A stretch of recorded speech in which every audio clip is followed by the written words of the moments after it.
Hi, my name is Dan Sadlowski. I'm a DSA approved driving instructor, owning my own driving school called Dan's Driver Training, which is based in Poole, Dorset. Today I'm going to do a quick video based on the hazard perception test, in particular urban driving for the hazard perception test. Now at the start of each video clip you get about a 10-second countdown of a freeze frame shot like what you're seeing now. Now the first thing I'll be thinking while I'm seeing this countdown is where am I, what am I going to see? So I'm looking at parked cars on the right side of the road. There's a red car just out of your view to my left, thinking what other car comes towards me, what something steps out between that white van and blue car on the right. So you are going to see things like pedestrians crossing the road, maybe school kids because it is after school time now, not that you know that when you're watching this, and maybe animal dogs running loose, or maybe cats walking across the road. So that's the kind of thing I think about before I pull away. So when I set off, so I'm keeping an eye on that white van, looking underneath the white van, looking for any feet, anybody walking out between that. Look at this red car, this car on the left with his brake lights on, is he going to pull out in front of me? School kids around. As I turn into the new road, first thing you want to look at is the cars on my side of the road, making sure there's no cars coming down the road that might cause me to slow down and stop and swerve. Looking under the cars, looking through the cars, looking for any sign that anybody might be crossing the road there. And as you come up to the road, always be aware that somebody might cut the corner, that's something I'll be looking at here, ready to click in case that happens. Now, as I pull out the next road, got a pedestrian crossing, check the pedestrian crossing, nobody's about to run across the road in front of me. Got the school kids on my left hand side, but they've got their parents with them, so they should be quite well behaved. Junction on my right, just make sure nobody's there. I can see the van with hazard lights on ahead of me on the other side of the road. So if this car comes barging through, that's when I would click. So here he comes, I go 1, 2, 3. That would be the kind of hazard you're looking for on the hazard perception test in that kind of sense. So off I drive again watching a couple of school girls on the left hand side, then yellow tops, not looking like they're going to cross the road, so I wouldn't be too concerned with that. As I've done the road again, checking the junction on my left, no cars are there, no cars are looking at the crossroads. So there's that little schoolboy on the right hand side of the light, so he might cross diagonally, or he might cross my path as I cross further on. There's also a couple of pedestrians coming from my left hand side, so just watch them in case they try and cross the road in front of me. So whenever you're sat at lights, don't switch off, always just keep thinking about what might happen. So a schoolboy walking towards me on the left hand side as well. So as I set off, just watch to make sure he isn't going to run across me as I go around this corner. Again, more parked cars on my side of the road. Now, being that moped, we can fit through together, so I wouldn't be too worried about that. But if a lorry or a big vehicle came down the road towards me, he might cause me to swerve or pull in or slow down, and again, that's kind of hazard where you will be clicking. Also watch out, look into the cars, look for any sign of life. Could a car door open? Could a car pull away all of a sudden in front of me? So you're looking at the wheels, are the wheels turned in? Are they turned out? Are they straight? Things like that you're looking for here.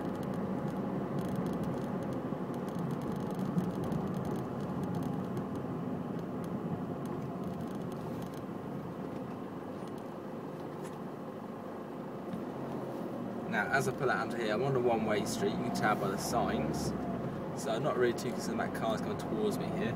As you come around this corner though, I can see it filters off two ways. So there could be a junction up ahead. So could there be a car coming from my left there where that man's coming from? So be aware someone might pull out in front of you there.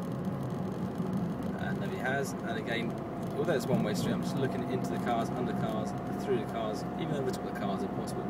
Trying to see if there's any sign of life, looking at the wheels, making sure nobody's going to pull out in front of me, or doors opening in like I said.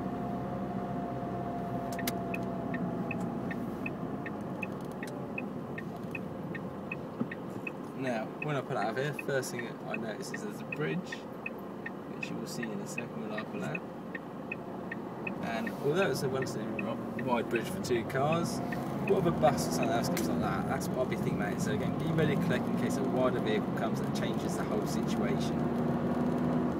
Nobody has come, so I won't be too worried it widens up again there.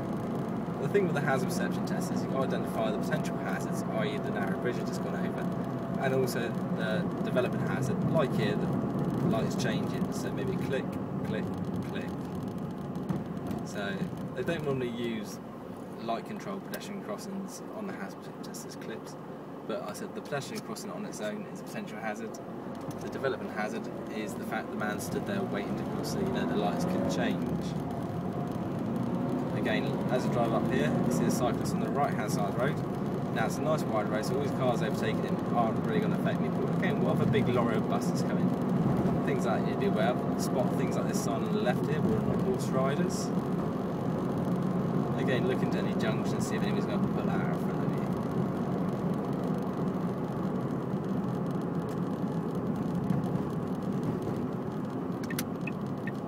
you. So again, as you get in the corner, be aware that there might be a pedestrian crossing the road in the corner. So again, have your finger on the button of the mouse ready to click. Nobody's there, I wouldn't bother clicking there.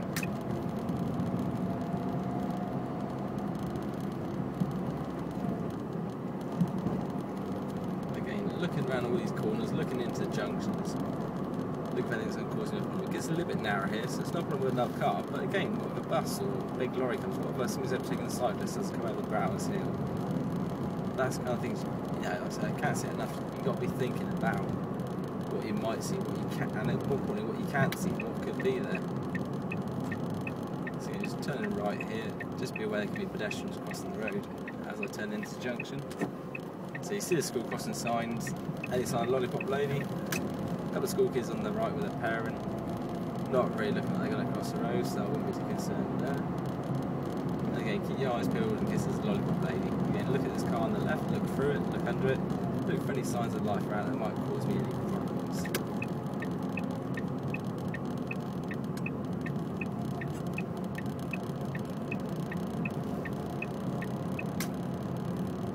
So again, here, see this car come towards me, might cause me to slow down, so 1, 2, 3, let the car go past, and then off you go. Now I always click 3 times, like I just talked through there, and the earlier hazard, so there's a development hazard there, lady crossing the road, so again you can click 3 times there. But yeah, I clicked 3 times, and sometimes the first click might be too early. It might be before that you get a score in the 5 zone. So by clicking 3 times, even that first one, maybe in the first 2 are too early, the third one should be hopefully in the 5, 4, or even the 3 margin, ensure a nice high score, which is ultimately what you want. And I hope you enjoyed my short video clip there, just on the hazard perception test, in particular when driving. Feel free to check out all my other video clips on YouTube. Thanks for watching.